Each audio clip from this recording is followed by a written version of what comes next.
Please subscribe Tito Manny Vlog.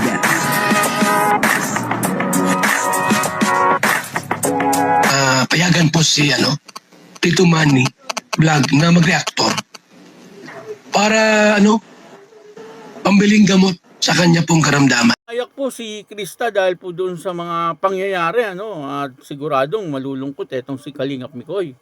Papanoorin po natin yung video at syempre bibigyan po natin yan ng konting reaction. Pero bago po yan, ako muna po bumabati sa inyong lahat ng magandang umaga, magandang tanghali at magandang gabi sa inyong lahat mga kapatid kung saan man kayo ng panig ng mundo naroon ngayon.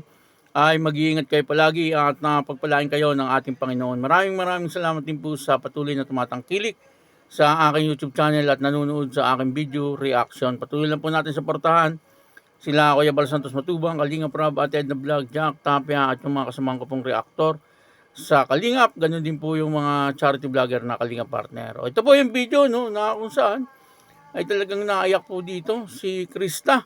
At marami po ang napaawa dahil po doon sa kanyang pag-iyak. At sigurado po na malulungkot itong si Kalingap Mikoy. Papanoorin po natin yung video at dito po ay malalaman natin kung bakit naiyak etong si Krista. Ang kabuuan po ng video ito ay mapapanood po natin sa YouTube channel ng Kalingap ng Tahanan. Ayun Kalingap ng Tahanan. Ito po ay second channel ni Kalingap Rob. Ito po ang video, panoorin po natin. Si nanay, gusto ko din malaman yung ni nanay. Ikaw nanay po, ano pong masasabi mo po na hindi po makakasama si Krista? Alam mo naman po na excited na po si Krista na pumuntang Hong Kong and then madami po naghihintay sa kanya doon. Ang masasabi ko lang po, Na din siya kay kay Ate Ligaya.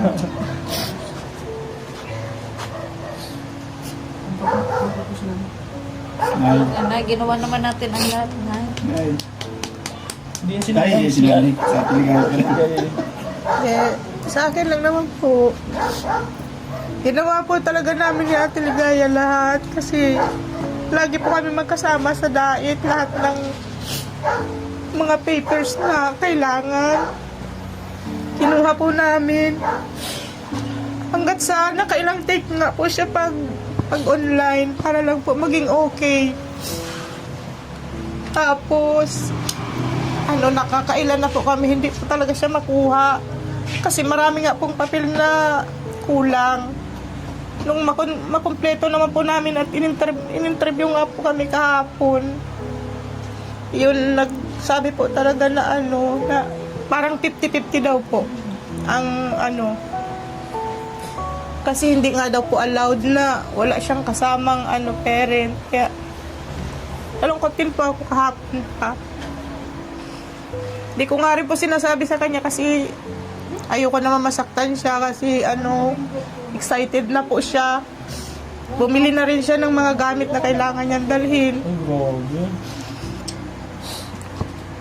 Kaya wala po kami magagawa kung halimbawa po hindi po talaga siya napasyahan ng DSWD. Kasi sila po ang magdedesisyon, hindi po kami. Nandun pa rin yung respeto. So, Krista, anong masasabi mo sa mga naghihintay na mga sponsor, supporters na magmamahal sa inyo na nag-aabang sa iyo sa Hong Kong pero sa nakakalungkot na pangyayari hindi ka makakasama? So, ayan po.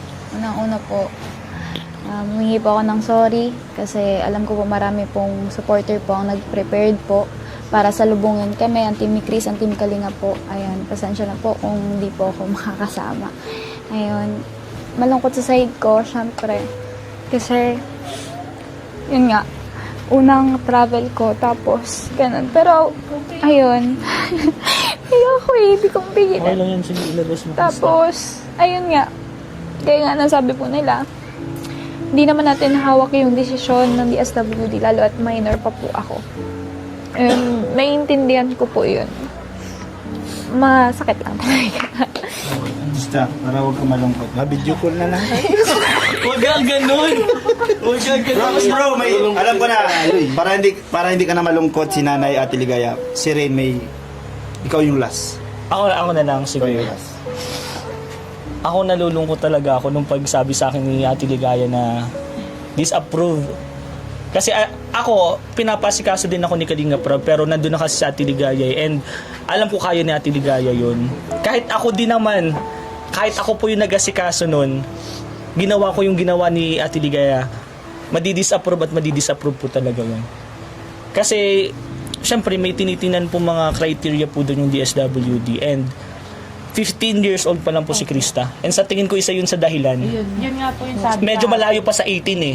3 years pa. So, sa tingin ko yun yung pinaka malaking dahilan kung bakit hindi talaga in-approve ng DSWD. Saka dumarami daw kasi bro yung kaso ng human trafficking sa Yun. ibang bansa. Kaya. Siguro kung 30 years old ka na, Krista, pwede ka na. Balikan na lang sa langit. Pero, Kung 17 sana si Krista, pwede. na sana. 17 medyo malapit na eh. Ay, kahapon talaga po, pag-decide ng sabing 50-50, di syempre, alam mo na po yun. Kasi, ang sabi nga po nung nag-interview sa amin, hindi talaga po siya pwede na wala siyang kasamang parent. Kahit isa po sa amin. Ano po yun, Nay? Hindi po siya pwedeng mag-travel na wala po siyang kasamang parent. Kung kasama ka po, mga kasama Pwede po, wala daw pong problema. Ay, yun lang pala. Napaka-basic. Tara na, Sumama ka, Nay. Tara na, sumama ka na, Nay. Sumama ka na po. Oo. Tapos na. Okay na. Tuloy na. Tuloy na kami. Tuloy na ako. 1, 2, 3. Yay! Kasama ni Krista. Siguro muna si Krista. Bakit mayroon na bang pamasahe? Mahal ang... Hindi. Sagot ko na. Sagot ko na, Nay. Sige, di ba 35K? Actually, hindi na kailangan ng pamasahe kasi May nag-sponsor na po kay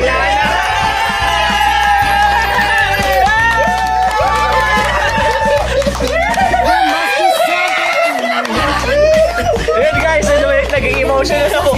May kaya nga, sabi ko, ma-video ko na lang. Hindi man ako maganda yun. Ayun po sa mga papayag na nandito ka makasama yung Steve Sabra! Ang galing ni Gayo! Ang galing si Ate Ligayo na yan talaga! Pista ka na nila yan! Hindi po, sa mga naguguluhan po, yes po, sinabi na po ni nanay na kapag kasama daw po yung magulang, si nanay, pwedeng-pwede na po sumama si Krista. Pero alam na kasama po talaga.